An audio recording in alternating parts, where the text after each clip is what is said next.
திடீர்னு கருவாட்டு குழம்பு சாப்பிடணும் போல வந்துருச்சு. நான் வந்தேன், சரி கருவாட்டு குழம்பு வாங்கிட்டு போகலாம், சரி கருவாடு வாங்கிட்டு போகலாம், போய் குழம்பு வச்சுக்குவோம்னு. அப்புறம் இந்த கருவாடு இருக்குல்ல, இது திருக்கருவாடு ரொம்ப பிடிச்சது இதுவும். அப்புறம் தக்காளி, வெங்காயம், கத்திரிக்காய் அதெல்லாம் வாங்கிட்டு போயிட்டுருக்கேன். கருவாட்டு குழம்புல கொண்டக்கடலை போட்டால் நல்லாயிருக்கும். அதையும் போய் வச்சுட்டு பார்ப்போம்.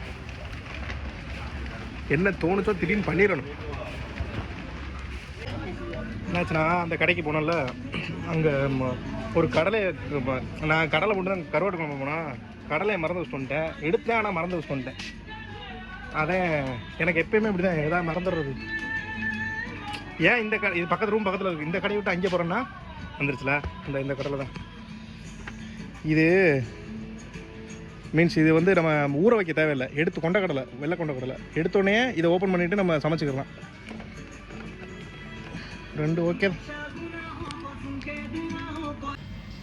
இப்படி கருவாடை உப்பு போடாமல் மஞ்சள் மட்டும் போட்டு ஊற வச்சு, உப்பு ஆல்ரெடி அது இருக்கும், அதனால் அதுக்கு மஞ்சள் மட்டும் போட்டால் போதும். ஊற வச்சுட்டு ஒரு 15 நிமிஷத்துக்கு அப்புறம் தான் கழுவணும்.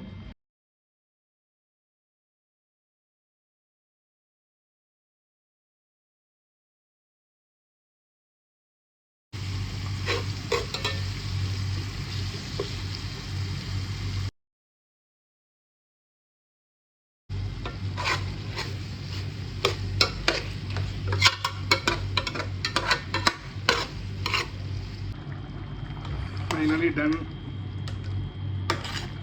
இன்னும் கொஞ்சம் நேரம் மட்டும் ஹீட் இருந்தால் ஓகே, சரியாயிடும்.